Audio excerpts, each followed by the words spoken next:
Hi. So welcome back to money vlog சேனலுங்க. சண்டேவும் நான் வந்து சும்மா ஒரு ஹாஃப் டே ஓட்டுவேன். சண்டே ஒர்க் பண்ணுவீங்களா நிறைய பேர் கேட்டீங்க. எஸ், சண்டேலேயும் ஒரு மதியம் வரைக்கும் அப்படியே போவேன். ஆனால் எங்கள் வீட்டில் வந்து சண்டே வந்து ஓட்ட வேணாம் தான் சொல்லுவாங்க. அந்த அளவுக்குலாம் இது பண்ண வேணாம் அப்படின்னு சொல்லுவாங்க. ஆனால் எனக்கு போர் அடிக்கும், அதனால் ஒரு ஹாஃப் டே நான் சண்டே வருவேன். ஆனால் அந்த டெய்லி வந்து அந்த பைசா வந்து எங்கள் அம்மாவுக்கு என் பொண்ணுக்கு பிரித்து கொடுப்பேன். பார்த்தீங்களா, சண்டே வந்து நான் போகிற காசு வாங்க மாட்டேன். அது வேணாம் எங்களுக்கு, அது நீ அவ்வளோ ஒர்க் பண்ண வேணாம், அப்படின்னு ஒர்க் பண்ணுறதே நீ உன் செலவுக்கு எடுத்துக்கோ அப்படின்னு சொல்லுவாங்க. நம்மளுக்கு என்ன செலவுனா, இந்த ஜிம்முக்கு கொடுக்குறது, இந்த ப்ரோட்டீன் பவுட்ரு எதனா வாங்கணும் அப்படின்னா இந்த சண்டே வர இன்கம்மை நான் யூஸ் பண்ணிடுவேன். சரி, ஆக்சுவலாக இது நம்ம ஆட்டோ பின் சீட்டில் உட்காந்துட்ருக்கேன். இந்த மாதிரி உட்காரணும்னு ஆசை, உட்காந்ததே இல்லைங்க இது வரைக்கும். ஏன்னா நம்ம நிறைய பேர் பார்ப்போம், ஆசையாக இருக்கும் ஆட்டோ டிரைவர்ஸ்லாம் இந்த பின் சீட்டில் மதியத்தில் அப்படி எங்கன்னா மரத்து அடியில் நல்லா விட்டுட்டு இப்படி ரிலாக்ஸாக உட்காந்துட்டு இருப்பாங்க. நம்மளுக்கு தான் நேரம் கரெக்டாக இருக்குல்ல. காலைல 7 மணிக்கு ஸ்டார்ட் பண்ணுறோம் அப்படின்னா கண்டினியூவாக ரைட் பண்ணிவிட்டு மதியம் வீட்டுக்கு போய் ரெஸ்ட் எடுக்கிறோமா.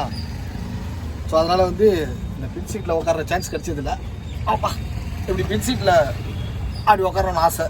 இன்றைக்கி தான் உட்காந்துருக்கேன். சண்டே வந்து டியூட்டி எப்படி இருக்கும்? எனக்கு வந்து நல்லா தாங்க இருக்கும். சண்டேவும் டியூட்டி நல்லா தான் இருக்கும். நான் ஹாஃப் டே ஓட்டுவேன், ஹாஃப் டேல நல்லா தான் இருக்கும். பின்னாடி பார்க்கல, அவர் வேறு இருக்கார், ஐயப்பா இருக்கார். நம்ம லைஃப் எல்லாமே மாற்றுறதுக்கு காரணம் அவர் தான். ஆக்சுவலாக தாம்பரம் ரயில்வே ஸ்டேஷன் கிட்டே இருக்கேன். காலேருந்து 2 டியூட்டி ஆல்ரெடி 2 ட்ரிப்பு முடிச்சுட்டேன். ரெண்டுமே லாங் ட்ரிப்பு, நல்ல வர்த்தான ட்ரிப்பு தான், நல்ல பேமெண்ட்டு சண்டேல. ஆனால் பட் வந்து இயர்னிங்ஸ் பற்றி அவ்வளோதான். நான் சொன்ன மாதிரி ஓவர். வேறு என்ன பண்ணலாம் டிஃப்ரெண்ட்டாக சொல்லுங்கள், பண்ணலாம். இந்த வீடியோவில் சும்மா ஜாலியாக ஒரு வீடியோ பண்ணலாம். இயர்னிங்ஸ் கிடையாது, வேறு எதை பற்றியும் கிடையாது. சண்டேல ஃப்ரீயாக இருக்கேன், ஃப்ரீயாக ஓட்டுறேன். இன்றைக்கி எந்த டார்கெட், எந்த கமிட்மெண்ட்டும் கிடையாது. ஆக்சுவலாக நான் டார்கெட்டுன்னு சொல்கிறது, நான் டார்கெட் வச்சுருக்கேங்க. ஒரு கம்பெனியில் எவன்கிட்டயோ வேலை செஞ்சு அவன் சம்பாதிக்கிறதுக்கு நம்மளுக்கு ஒரு டார்கெட்டை கொடுத்து அதுக்கு நம்ம ஓடுவோம். அப்போ தான் சேலரி அப்படின்னு சொல்லுவான். என் ஆட்டோ, என் சொந்த தொழில்.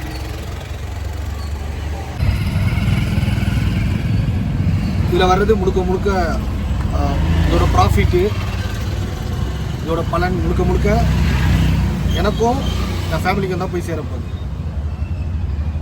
ஸோ அதுக்கு நம்ம டார்கெட் வைக்கிறது தப்பு கிடையாதுல்ல. டெய்லி டார்கெட் வைக்கிறேன்.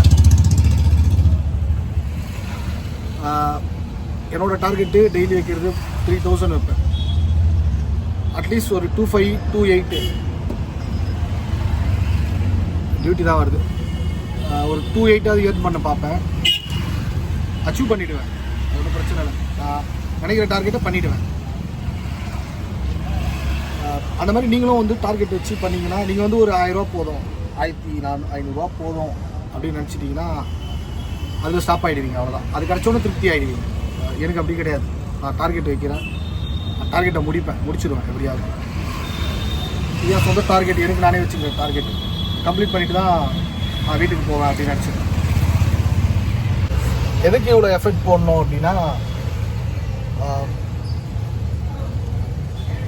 அவ்வளோ வந்து அந்த மணியோட இது வந்து நான் பார்த்தேன். என்ன சொல்கிறது, இதுக்காகலாம் எவ்வளோ ஒரு சின்ன ஒரு சேலரிக்கு எவ்வளோ கஷ்டப்படுறாங்க அதெல்லாம் பார்த்து மட்டும் இல்லை, நானும் அதில் பர்சனலாக நிறைய இடம் வந்து போய் மாட்டி சேலரி அதாவது அதுக்கு முன்னாடி ஒர்க் பண்ணது எல்லாமே கார்பரேட் கம்பெனி தான். ஸோ சேலரியை பற்றி நம்மளுக்கு எந்த கவலையும் கிடையாது. கரெக்டாக வரும், 31st அப்போ கிரெடிட் ஆகிடும். அதுக்கப்புறம் கொஞ்சம் கேப் விட்டதுக்கப்புறம் போனதெல்லாம் வந்து சின்ன கம்பெனி. ஸோ அவ்வளோ மெனக்கெடுறாங்க, அவ்வளோ கஷ்டப்படுறாங்க. அதெல்லாம் பார்த்து ரொம்ப டென்ஷன் ஆகி தான் இப்போது கோவம், அந்த கோவத்தை தான் வந்து இப்போ என் சொந்த பிஸ்னஸில் காட்டுறேன். அதுக்கான பலனை நான் அனுபவிக்கிறேன். அந்த பெனிஃபிட் எனக்கு கிடைக்குது, முழுசாக கிடைக்குது. ஸோ நீங்களும் அதெல்லாம் பாருங்கள். ஸோ டியூட்டி வந்துட்டு தான் இருக்குது, ஒரு பிரச்சனை இல்லை. சரி கொஞ்ச நேரம் அப்படி ரெஸ்ட் எடுக்கலாம். ஆனால் வீக் டேஸில் இந்த மாதிரி இருக்க முடியாது. திங்கள்லேருந்து சனிக்கிழமை வெள்ளிக்கிழமை அப்படி இருக்க முடியாது. டைம் கிடைக்கும் போது இப்படி ஜாலியாக என்னென்ன பண்ணணும்னு தோணுது, நம்ம ஆட்டோவில் ஃப்ரீயாக போய் உட்கார்றது எல்லாம் பண்ணிக்கலாம் அப்படின்னா. இன்றைக்கி ஆக்சுவலாக காலைல வந்து எங்கள் வீட்டுக்கிட்ட அந்த கோவில், எங்கள் ஊருக்கு அந்த கோவில் புரியல, என் பொண்ணு அந்த பால் குடம் எடுத்தான். 2 வருஷத்துக்கு முன்னாடி சின்ன பொண்ணு எனக்காக வேண்டி எடுத்தான்.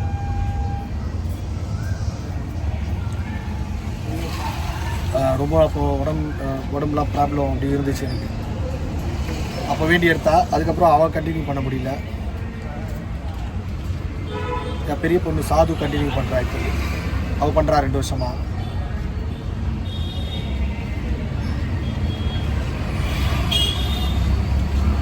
அதுவை பர்த்டே கூப்பிட்டேன், அவன் வரல. இனிமேல் நானாக வற்புறுத்த விரும்பலை அவளை. ஸோ அதனால் விட்டுட்டேன். என் பொண்ணு எல்லாம் சாது எல்லாமே பண்ணிக்கலாம். ஸோ இந்த வருஷம் நல்லா இருக்குது, நல்லபடியாக போயிட்டுருக்கு எல்லாமே. வேறு எதனா கண்டென்ட் எதனா இருந்தால் சொல்லுங்கள், நம்ம வீடியோ பண்ணலாம். இன்றைக்கி என்ன கண்டென்ட் பண்ணுறதுனே எனக்கு தெரியல. இல்லையா உண்மையில ஃபர்ஸ்ட் வச்சுக்கோப்போ. ஓம் சக்தி யார் சொல்ல போட்டு கும்பிட்டுக்கோ.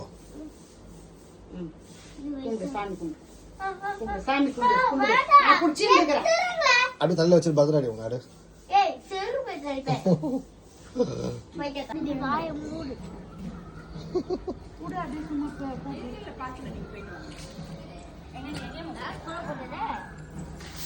ஓ டைம் ஆகுது.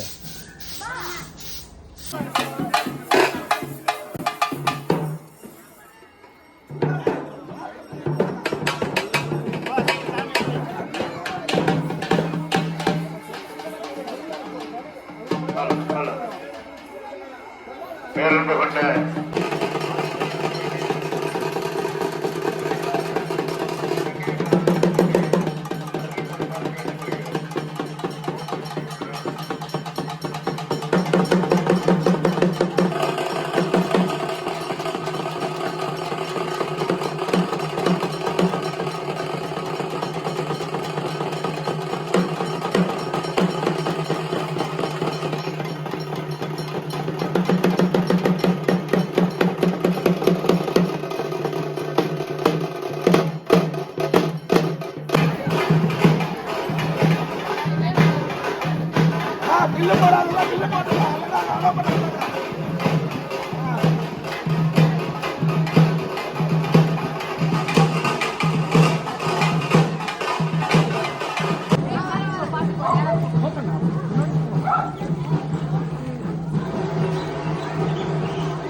அதே மாதிரி ஒரு நம்ம சப்ஸ்கிரைபர் ஒரு ஃப்ரெண்டு அவர் வந்து கரெக்டாக சொன்னார், இப்படிலாம் கஷ்டப்படணும், இப்படிலாம் ஒருத்தர் உழைக்கணும்னு நினச்சி முடிவு எடுக்கிறாங்க, இந்த மாதிரி இவ்வளோ ஏர்னிங்ஸுக்கு இவ்வளோ கஷ்டப்படுற முடிவு எடுக்கிறாங்க அப்படின்னா சும்மாலாம் யாரும் எடுக்க மாட்டாங்க. ஏதோ உங்களுக்கு ஏதோ ஒரு கோவம் இருக்கும் கண்டிப்பாக. அப்படின்னு வாழ்க்கையில் ரொம்ப இது பண்ணவங்களால தான் இதெல்லாம் பண்ண முடியும் அப்படின்னு.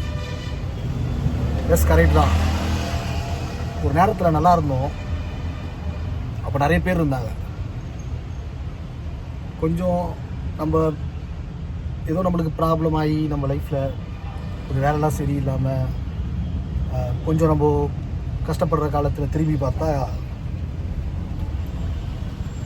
யாருமே இல்லை. ஒரு 2 வருஷம் நம்ம இருக்கோம், எப்படி இருக்கும் கேட்கக்கூட யாரும் கேட்கல. என்ன உனக்கு ப்ராப்ளம், என்ன ஆச்சு, அதெல்லாம் கேட்கறதுக்கு யாருமே இல்லை. சரி ஓகே, ஃப்ரெண்ட்ஸ் சொந்தம் எல்லாம் அப்படி தான் இருப்பாங்க அப்படின்னு நினச்சா, சில பேர்லாம் ஒரு இம்பார்ட்டன்ட் இவங்களாம் இருந்தே ஆகுவாங்க அப்படின்னு நம்ம நினைக்கிறோம்ல. அவங்க கூட நம்மக்கிட்ட இனிமேல் எதுவும் பிரயோஜனம் இல்லை அப்படின்னு நினைக்கும் போது தான் இப்போது நம்ம ஓரளவுக்கு நல்லாயிருக்கும்.